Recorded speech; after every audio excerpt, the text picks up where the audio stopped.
rồi chiếc tháp vai mi hòn đứng cùng nước pin nồng nữa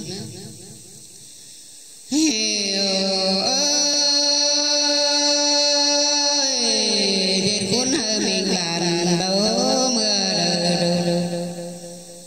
vì có gì cùng hờ mình mướn dần bắt đầu xiềng nghe tên ai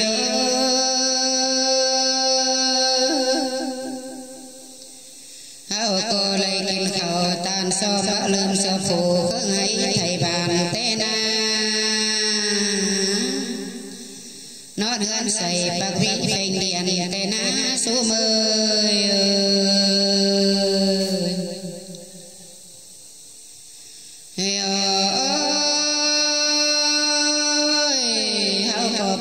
sở phủ bằng miền đây mô ẩu mương tên xài bê ngơ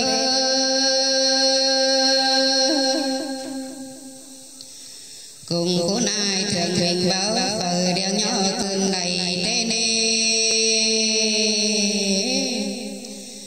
phở coi chữ sẵn nặng chờ bay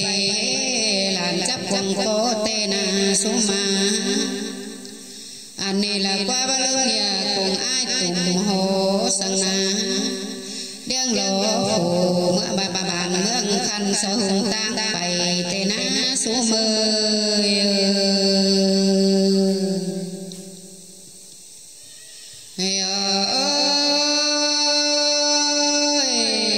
thay tù mương tương dần thái kinh bình đưa tên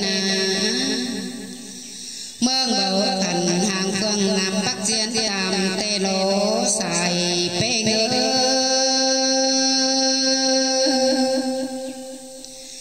cái ni bày đàm cần khám á khen bà bơ hiang tồm đeo na cùng múa ai cánh nông lấy mò ẩu hướng nà ná số mười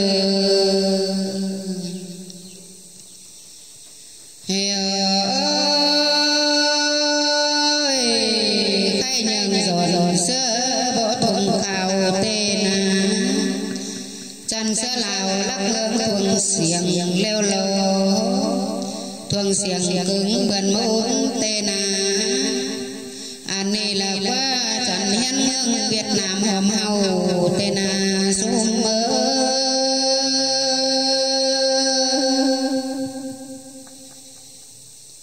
hình to hay khẩu phụ nông là chẳng á chung sum bà tên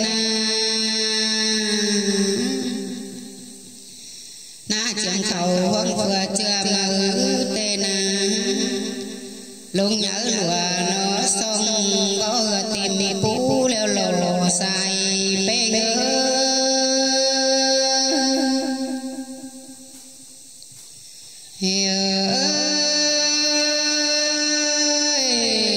tờ mương hậu lì ru yên bao ngon xuôi dài tên anh này là qua là trắng giòn xiềng khăn qua âm đảng bốn hà tên số mười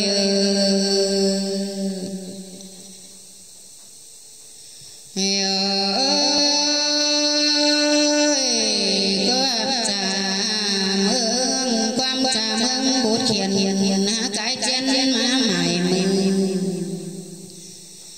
sao chết chán sao chết tìm chữ nhà vườn chết văn bì tên bên đi toàn